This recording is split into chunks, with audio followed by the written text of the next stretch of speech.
Okay mga kalaro, magandang hapon. Ito na po ang resulta ng ating 5 PM games ngayong June 9. Mali po yan, June 9 po tayo.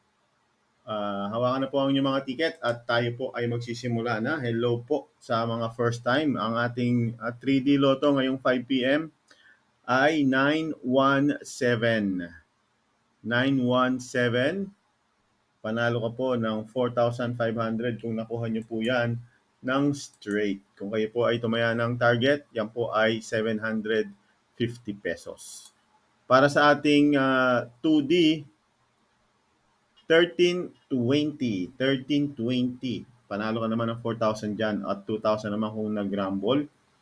Thank you very much po sa mga tumaya sa atin. Sana po ay manalo kayo. Yung gusto pong tumaya, i-message nyo lang kami sa ating Facebook page, K3 Taya Tayo Lotto. Pwede na pong tumaya ng Lotto online at i-message nyo lang kami dyan, 7 a.m. hanggang 8 p.m.